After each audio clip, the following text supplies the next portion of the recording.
Bendiciones para todos. Alexander Evangelista de este lado. La única grasa que no hace daño metiendo manopla. En todas las redes sociales como evanrd.05 nos pueden encontrar. Esto es Antibíblico, el único programa que te está hablando lo que la Biblia te enseña. Nadie como nosotros te va a enseñar lo que tú tienes que saber para saber lo que habla la Biblia. Así que vamos a esto. Y por aquí tenemos a nuestro pastor Jairo Pérez. Bendiciones una vez más. Estamos aquí en su programa Antibíblico. Para mí es más que un gozo, como cada lunes estar aquí con ustedes, como cada día que estamos trayendo palabras de bendición, palabras de restauración y palabras que van a ser de edificación para tu vida. Pastor, conociendo la verdad de las Escrituras. Pastor, tenemos un tema que yo sé que le va a gustar al pueblo. Es un tema que hablamos muy poco dentro de la iglesia. Sí.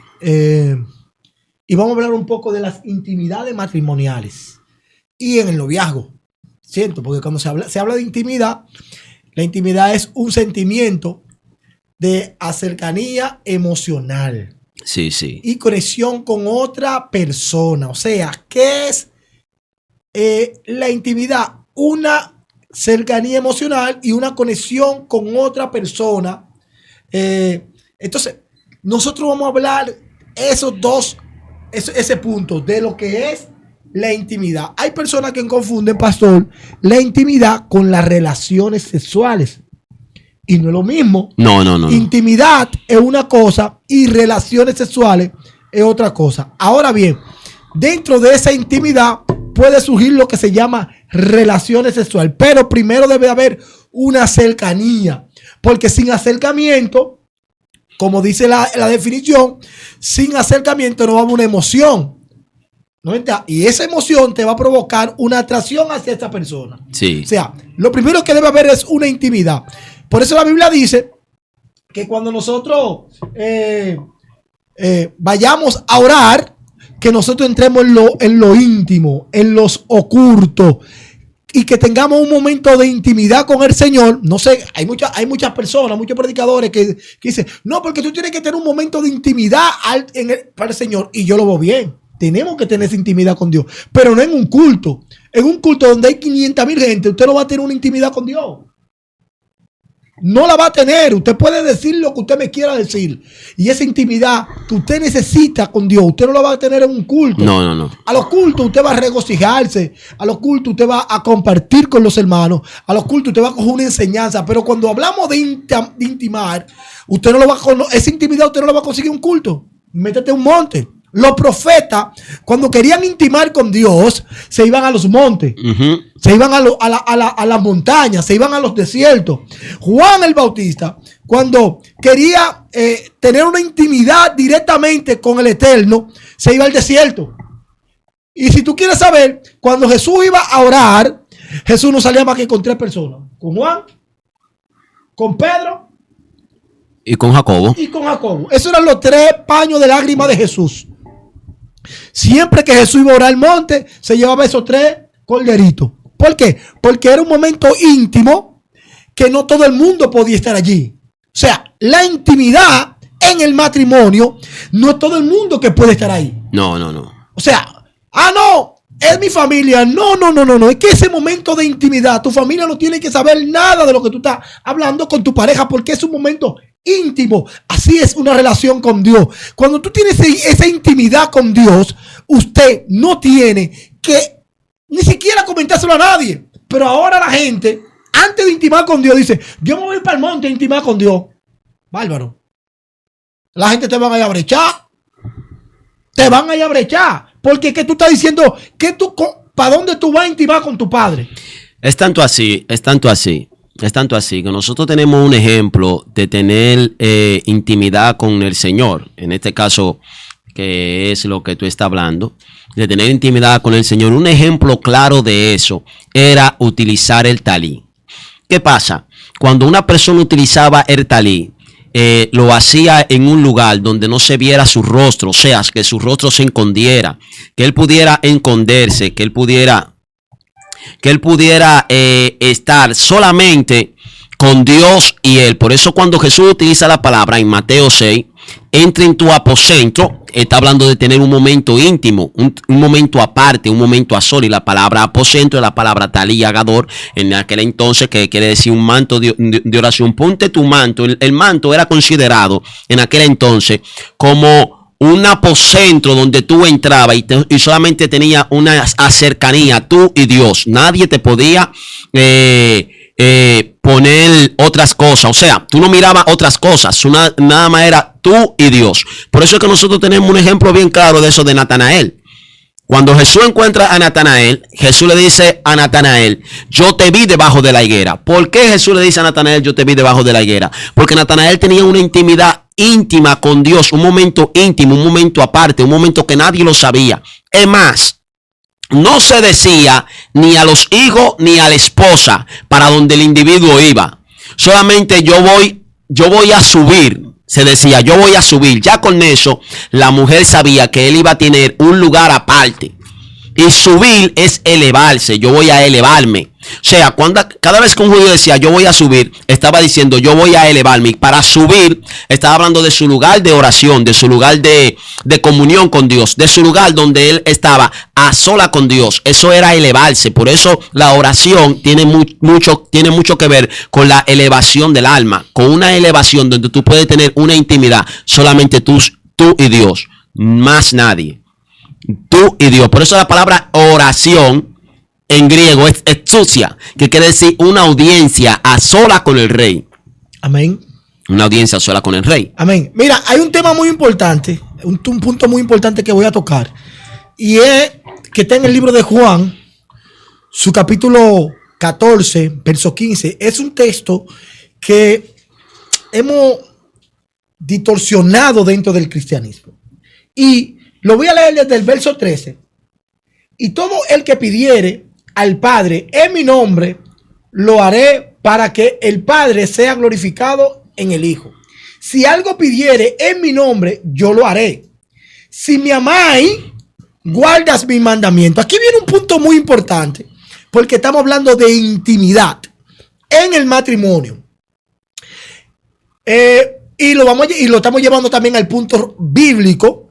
Porque cuando hablamos de intimidad, a nivel bíblico, la palabra intimidad significa el cambio, caminar con él, y no solamente caminar con él, sino hacer lo que está establecido dentro de esos parámetros de intimidad. Porque el primer punto que debe haber en una intimidad, para una intimidad tienen que haber dos personas.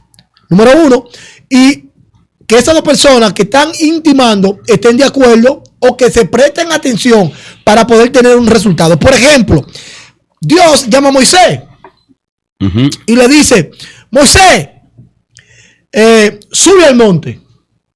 Moisés sube al monte. Ya Moisés está teniendo una relación, una intimidad con el Eterno. Moisés sube al monte y en el monte allí Moisés tiene una intimidad plena con el Eterno, que hasta comienza a desnudarse, señores. Comienza a desnudarse y Moisés comienza a quitarse la sandalia de los pies. El Eterno le dice, Moisés, quítate el lugar, porque aquel lugar que tú estás pisando es un lugar santo, es un lugar único, es un lugar especial para yo intimar con las personas que yo llamo. Sí. O sea, para tú y yo intimar, tú tienes que estar sin tu sandalia. Entra allí y allí tú y yo vamos a hablar, vamos a comunicarnos, vamos a intimar. Y una palabra poderosa de intimar es guardar los mandamientos. Y es lo que mucha gente no entiende. Si usted no guarda los mandamientos, usted no tiene intimidad con el Eterno. Para usted poder decir, no métete en un ayuno de 3, 4 días, 5 días. No. Si tú no guardas los mandamientos, tú no tienes intimidad con el Eterno. Juan 14 te dice, verso 15, si me amáis, oiga esto, oiga lo que es la palabra, porque primero te habla de amar. Si tú amas, tú vas a guardar los mandamientos. ¿Y qué es un mandamiento? Una intimidad, un secreto, una regla que Dios le da al pueblo en un secreto, en una relación íntima que Dios tiene con Moisés. Pero ¿qué pasa? Cuando Moisés desciende de aquel lugar con los mandamientos, hay el pueblo desenfrenado. O sea, entonces, Algo que nosotros tenemos que ver cuando hablamos de intimidad, ahora en el área del matrimonio, nosotros tenemos que entender que un matrimonio es la unión de dos personas para conocerse, para perdonarse. Es la unión de dos perdonadores que deciden. Decía, un matrimonio es la unión de dos perdonadores que deciden unirse para conocerse y para llevar a cabo un plan y un propósito. ¿Cuál es el propósito? Y que se consuma ese propósito. El propósito que los dos lo tornan uno, de tener una familia. Entonces, cuando nosotros hablamos de esa parte es una parte muy selectiva. ¿En qué sentido? Porque, ejemplo, en mi matrimonio tiene que ser mi esposa y yo. Solamente todo lo que vamos a hablar, todo lo que vamos a hacer. Hay personas que utilizan otra persona. Tú me estás diciendo a mí que tu esposa y tú nada más tienen que hablar lo que es del matrimonio o de la familia, no puede saberlo nadie más que no sea la familia. Es que la Biblia es clara. La Biblia dice claro. La Biblia dice: dejará el hombre a padre y a su madre y se unirá a su mujer y serán una sola carne. Hay un problema serio ahí. El problema de este tiempo es que muchas personas han introducido a otras personas en su matrimonio. Entonces, cuando tú introduces una tercera persona a tu matrimonio, ya tu matrimonio no es de ustedes dos. Ya el matrimonio entonces viene a ser de tres. ¿Por qué? Porque hay otra persona introducido. ¿En qué sentido? En el sentido, cuando tú le das oportunidad a alguien dentro de tu matrimonio a hablar, tú le estás dando la autoridad de que él tome decisiones que no le competen tomar. Tú sabes, cuando yo me casé con mi esposa, yo siempre cuando voy a hablar de un tema, ¿cómo te explico? A mí nunca me ha gustado tocar puntos de esta índole, poner, como por ejemplo, siempre me gusta ponerme yo de ejemplo. ¿Por qué? Porque no hay mejor mensaje que el que tú te puedes dar. Exacto. Y que el que tú vives, el que tú predicas. Cuando yo me casé con mi esposa, la familia de mi esposa tiene tierra. Su hermano, yo le ayudé a organizar un terreno, hizo 2 casas. Cuando nos comprometimos, mi cuñado me dijo: cuñado, usted sabe, y hay una casa allá sin problema, usted se puede mudar ahí sin ningún tema. Y mi padrastro también, cuando nos casamos, me dijo: usted pueden hacer una casa aquí, que aquí hay terreno. Y mi esposa y yo, en intimidad, intimamos y quedamos de acuerdo que nosotros no íbamos a vivir en casa de familia. O sea, hay personas que se casan y nunca rompen el cordón umbilical. No. Entonces, no hay forma que tú tengas una relación sana. No hay forma que tú puedas tener un matrimonio afable. Porque es que tú o ustedes todavía no han rompido el ombligo umbilical. Ese ombligo familiar, papá, mamá, tío, abuelo, no lo han rompido. Es más, mira, en la antigüedad había una forma. Cuando Abraham, nosotros tenemos un texto bíblico en el libro de Isaías que dice, hablándole al estéril: saca tus estacas y extiéndela más allá, porque te engrandecerá. Esa parte está hablando de cuando un padre mandaba a su hijo a casarse. Sacaban las estacas de donde estaba y le daban un lugar aparte. De ahí viene la palabra luna de miel, que se le daba 9 meses solo para que la persona tuviera solo y se conociera. Bueno, pastor, yo le voy a decir una sola cosa. Aquí en República Dominicana eso no está cumpliendo en parte del mundo. ¿Por qué? Ahora las jóvenes se están casando y siguen viviendo en la casa del papá. Tú ves que las muchachas se casan y no le cocinan al marido. Es la mamá que tiene que cocinarle al marido. Tú ves que ellas no lavan. Yo que he trabajado con mucho matrimonio, ejemplo, yo tengo un amigo que él en su matrimonio estaba teniendo un problema y la esposa me llama y me dice: ayúdame en este caso. Yo le dije: ok, esto es fácil. Lo primero que tú tienes que hacer es lo más sencillo, es divorciarte de tu madre y casarte con tu marido. Pero el problema. ¿Cómo así? Oye, me dice ya, pero ¿cómo así? Digo yo, sencillo. Divórciate de tu madre y cásate con tu marido. Mira, Jairo, yo te voy a dar un dato. Mira, mi mamá antes de morir, mi mamá estando viva, cuando murió, ya mi mamá falleció, Mi mamá decía que ella no iba a criar nietos. Mira lo que te voy a decir, mira. Una familia, cuando tú te casas, ustedes son cónyuges. Hay gente que no han definido lo que es familia y lo que es pariente. Déjeme darle un dato a la audiencia. Y la palabra cónyuge también está hablando de coyuntura. Exacto. Pero en vez de darle este dato a la gente, porque la gente y muchos profesionales que todavía tienen esto, que dicen, no, yo voy a parte de mi familia. Usted está equivocado, esos no son familia suyo. Esos son sus parientes. Porque cuando Dios le dice a Abraham que salga de su tierra y de su parentela, se está refiriendo de su papá, de su mamá, de su sobrino, de su hermano. No le está hablando de su familia. La familia tuya es la que tú creas con la persona que tú decidiste intimar. Exacto. Y tener unas relaciones y formar una pareja y con tu pareja. O sea, que cuando ustedes se casan, ustedes no son familia, ustedes son cónyuges. Porque la familia es lo que ustedes crean durante esa unión. Los hijos y los nietos de los hijos de ustedes. Esos son su familia. Ahora bien, yo tengo a Alan Steven. Alan Steven es mi familia porque es mi hijo que yo creé. Y yo soy pariente de Alan. Cuando Alan se case, Alan ya va a tener su familia. O sea, hay gente que no entiende, no saben definir lo que es pariente y lo que es familia. Hermano, su papá y su mamá pasan a una segunda etapa. Después que usted se casó, que usted se fue de la falda de papá, de mamá y del pantalón de papá, usted va a formar, ¿sabe qué? Usted va a formar su familia. Entonces, o sea, todo lo que usted vaya a hacer de ahí para allá, pastor, perdón, todo lo que usted vaya a hacer de ahí para allá, usted tiene que hacerlo con su pareja, consultarlo antes con su pareja. ¿Para qué tenemos papá y mamá? Para que nos den un consejo sabio a la hora de tomar una decisión que pueda afectar nuestra relación. Bien, entonces hay algo aquí que pasa. Ejemplo, yo utilicé una forma.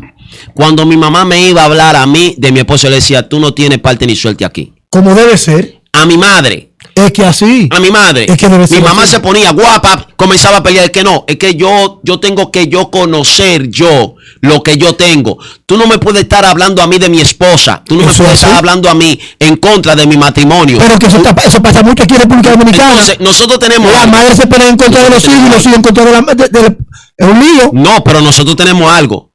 Que muchas veces, nosotros lo que hacemos es que nos casamos. Y cuando nos casamos, seguimos con el mismo hábito, con la misma costumbre de que yo voy a tener a mami aquí. Yo voy a ir pan de mami. Yo estoy con mami. No, usted decidió tener una familia. Entonces, ahí es que está. Cuando tú tienes tu familia, tú necesitas tener intimidad. ¿Qué es intimidad? Es tener momentos a sola, momentos especiales con tu esposo. Y muchas veces señores, nosotros tenemos personas, escuche esto, nosotros tenemos personas que se casaron y un día X, la mamá decidió tomar o ir para la casa de su hija y ahí se quedan inmediatamente, ahí se rompe la intimidad en el matrimonio. Mira, ¿por qué? ¿Por qué se rompe la intimidad? Porque hay cosas que tú la querías hacer con tu esposa que ya por respeto, porque mami está aquí, porque papi está aquí, tú no lo haces. Entonces, un matrimonio, por eso era que los judíos apartaban y decían, no, mira, vive tu vida, que ya de ahí para allá depende de ti. Cuando mi mamá se casó con mi papá, mi progenitor, eso es lo que mi mamá me dice, porque yo no te puedo decir que lo viví, pero es lo que mi mamá me dice y basado a lo que yo experimenté, que creo que fue así, que así. Y lo que sucedió, mi mamá vivía con mi papá en su casa y mi mamá, según lo que ella me decía, ella quería tener su familia separado.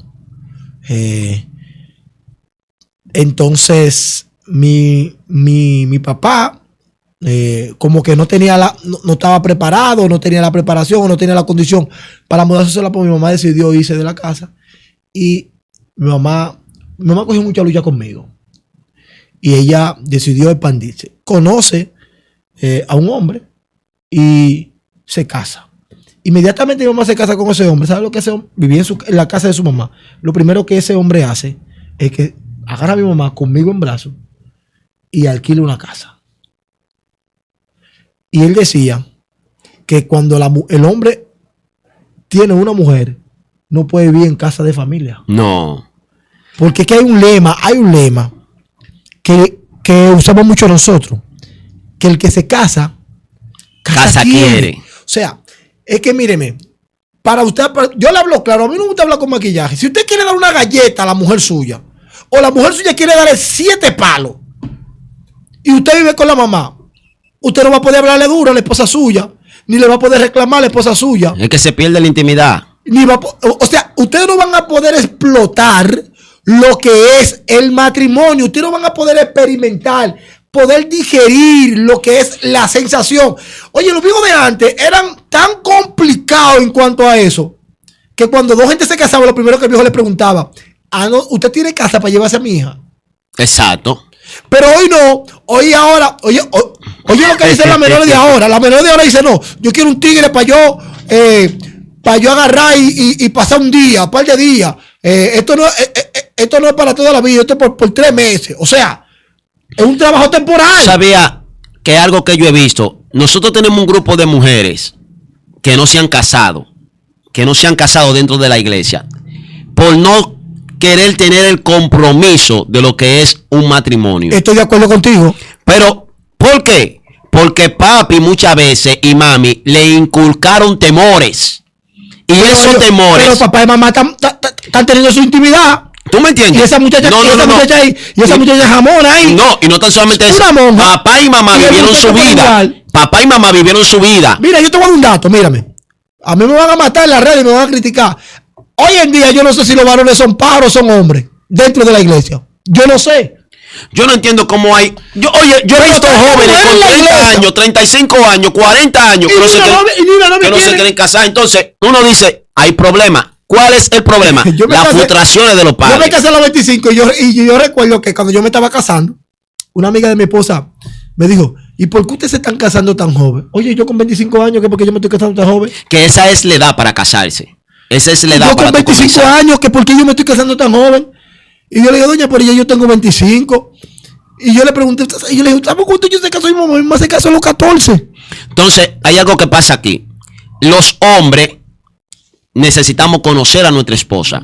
Claro. Para conocer a nuestra esposa, nosotros utilizamos muchos medios para conocerla. Una de ellas es el halago. Eso es correcto. Y cuando tú tienes a mami ahí, hay halago que tú te evitas de decirle, wow, mami, qué pompi tú tienes. Por lo menos eso a las mujeres la motivan. El problema mío, Jairo, mi gran problema, mira, es que yo soy poco expresivo. Mira aquí. Nosotros los hombres tenemos que ser más expresivos en esa área. Y tú sabes que cuando un hombre tiene un familiar al lado, deja de ser expresivo. ¿Por qué? Porque siente ese temor de que no quiero ofender. La Biblia aquí, en el libro de Cantar de los Cantares, el libro de sexología de la Biblia. Es un libro que habla sobre la sexualidad. El libro de sexología de la Biblia, el libro de Cantar de los Cantares. Salomón le habla una cosita. Y cuando Salomón le habla en Cantar de los Cantares capítulo 6, Salomón está hablando de algo personal de ella y dice, al huerto de los nagales descendí a ver el fruto del valle. ¿De qué estaba hablando Salomón ahí? Varón, de la taja de aguacate. ¿De qué? De la taja de aguacate. Y para ver si brotaba las vides. ¿Tú sabes de qué está hablando Salomón? De las 2 manzanas, varón. Si florecían los granadas o los granados. Señores, Salomón está hablando de la parte íntima de la mujer. Y está hablando del sexo oral. Claro, Salomón está hablando ahí de un sexo oral que hoy en día se ha criticado a una mujer porque dijo algo. Pero cuando tú oyes, pero Salomón lo está hablando en público. O sea, está halagando a su mujer. Quiero conocerte. ¿Tú sabes el problema que tenemos nosotros los cristianos? Y muchos religiosos que andan por ahí. Míreme, es que la palabra intimar es eso, intimar. Cuando tú estás intimando con tu pareja, Jairo, nadie tiene que saber lo que tú hiciste con tu pareja en su intimidad. No. Pero hay un sinnúmero. Intimar es conocerse. Escúchame, pero también esa palabra intimar es conocerse y también tener una relación. Conocerse. Conocerse y tener una. Cuando tú intimas con tu pareja, esa intimidad, mírame, no había forma, Jairo, no había forma, mírame, literal, no había forma que mi esposa se sentara a hablar conmigo en la intimidad, que yo no quisiera llegar al momento sexual con mi esposa, porque amo a mi esposa, deseo a mi esposa, y era difícil. Dije que vamos a hablar, dije que tú y yo que vamos a hablar. No, varón, habla de dónde. Te voy a decir algo. Habla de dónde, varón. Te voy a decir algo que yo supe. Algo que yo supe, señores. No. Escucha esto. En los tiempos de antes, oye esto, en los tiempos de antes, yo conocí una persona que ella se llenaba la boca de decir que su esposo, que tenía 5 hijos con ella, nunca le había visto su parte íntima. Que estuvo con ella y ella siempre utilizaba falda. No, Jairo, así no. Estando con él. Y cuando él quería bajar al pozo, le decía, no, eso es pecado. Señores, en pleno siglo XXI, ella todavía sigue sosteniendo eso. Que para ella todo eso es pecado. Pastor, oiga esto, consejo que le voy a dar a la mujer y a los hombres. Mire, su intimidad, usted no tiene que compartirla ni con familia, ni con primo, ni con hermano, ni con perencejo, ni con sutanejo. ¿Por qué? Porque es un momento de intimidad con su pareja.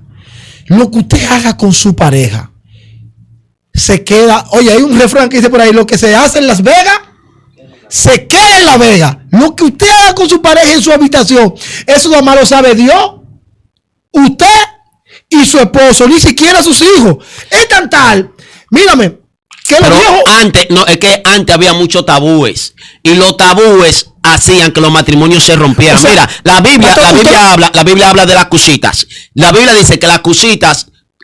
La suerte que tenemos un pastor aquí, yo le voy a hacer una pregunta. Pastor, ¿usted cree que se deben enseñar sexualidad dentro de las iglesias? Pero si nosotros tenemos un libro que habla de sexualidad, que habla de sexo, ¿por qué yo no lo puedo enseñar? Si yo tengo Al Cantar de los Cantares, un libro que me habla de sexo, ¿por qué yo no lo puedo enseñar? Señores, yo tengo 41 años de edad y yo en mi vida, oye eso, en mi vida, si yo he escuchado 2 mensajes del libro de los Cantares, si yo he escuchado 2 mensajes del libro de los Cantares, lo que pasa es... Espérate, es que me voy a meter profundo aquí.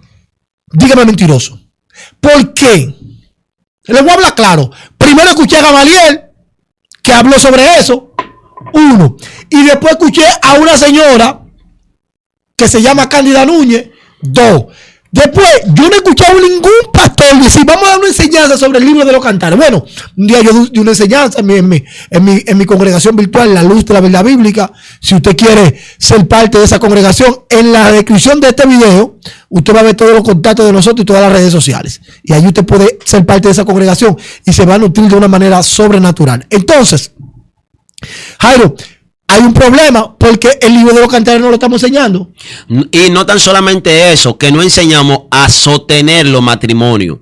Nosotros como pastores estamos llamados a sostener los matrimonios, a enseñarle a la gente las cosas como son. Pero ¿cómo tú vas a sostener un matrimonio cuando tú no educas a los jóvenes a tener un noviazgo? Pero por eso te lo estoy diciendo, enseñar las cosas como son. Nosotros últimamente tenemos un grupo de personas que queremos todavía hablar de manera superficial en pleno siglo XXI. Teniendo tanta tecnología, todavía queremos seguir hablando a la gente cosas que no son. Y cuando van a las redes sociales y cuando van a otros medios y cuando escuchan otros métodos o otros medios, se dan cuenta de que lo que yo le estaba hablando era una mentira. Señores, en pleno siglo XXI no se puede seguir hablando lo mismo. Jairo, tenemos que cambiar el mensaje. Pastor Jairo, ¿sabe cuál es el problema de nosotros como iglesia? Acerca de la intimidad que estamos hablando. Es que lo que nosotros no le enseñamos a nosotros la iglesia, a los jóvenes, las redes sociales se la están enseñando de una manera distorsionada. Lo que usted como líder congregacional no está educando a sus jóvenes y a sus miembros, ahí está YouTube, ahí está Facebook, ahí está WhatsApp, ahí está Instagram, ahí está Telegram, ahí está TikTok, ahí está Messenger, enseñándole lo que usted debe enseñarle, pero de la forma correcta. Mire aquí, hay algo aquí. Cuando nosotros leemos este texto bíblico de Eclesiastés 6:11, como no conocemos la cultura judía o la costumbre hebrea y la cultura judía no la conocemos, entonces ahí entramos al punto de no saber interpretar. Porque esto fue en base a una cultura. Cuando tú conoces la cultura, tú interpretas de la manera como la cultura te enseña. Inmediatamente tú entras a este texto bíblico y tú ves que este texto bíblico está hablando de un huerto, de un huerto y está hablando que yo descendí al fruto, inmediatamente tú tienes que saber qué tú vas a interpretar ahí, de qué fruto está hablando. No se está hablando de un fruto per se, no se está hablando de una manzana, no, se está hablando del fruto de la mujer. Porque él está hablando a mi amada. En el versículo 5 dice, a mi amada yo le estoy hablando. Mi amada es mía, eres hermosa. Quisiera descender y comerme tus frutos. Entonces nosotros tenemos que aprender a conocer las escrituras. Yo le voy a dar un dato. Yo he tenido en toda mi vida una sola señora, una sola mujer. Y mucha gente me dice que eso fue uno de los principales errores que tú tuviste en tener una mujer. Mentira del diablo. No, mentira del diablo. Mentira del diablo. El error estuvo en que nosotros no tuvimos a alguien que nos educara a nivel sexual. Mírenme, la iglesia debe tener una persona que hable de sexología. La iglesia tiene que estar capacitada con psicólogos. La iglesia tiene que estar capacitada con profesionales en la materia. ¿Por qué? Porque que estamos en pleno siglo XXI. Eduquemos a la iglesia que se preparen para que sean soporte y ayuda dentro de la iglesia. Tú sabes lo bonito que hay un problema matrimonial y que no, nosotros tenemos un sexólogo aquí. Tenemos una persona que bregan con problemas matrimonial. Van a pasar a terapia matrimonial, fulano y fulana y fulana. Ya ustedes saben. Y que eso se solucione dentro de la iglesia. Con esto me voy. Cuando yo comencé el seminario teológico con 17 años de edad, entramos a el área pastoral, la enseñanza a los pastores. Y un pastor, sexólogo, psicólogo, comenzó a enseñar ciertos puntos de la Biblia y se metió en estos textos bíblicos.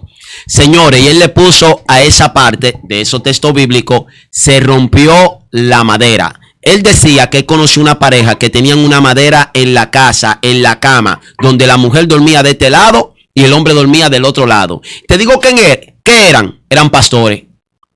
Entonces, cuando tú ves eso, en un pastor que tiene una madera, en la calle son una cosa y en la casa son otra, inmediatamente no hay forma de cómo enseñarte la cosa de la manera correcta porque anda incómodo. Ahora bien, y nosotros nos dimos cuenta ahí donde tuvimos en ese seminario, nos dimos cuenta que había muchos pastores ahí que tenían más de 10 años dejado de su esposa dentro de casa, con problemas matrimoniales.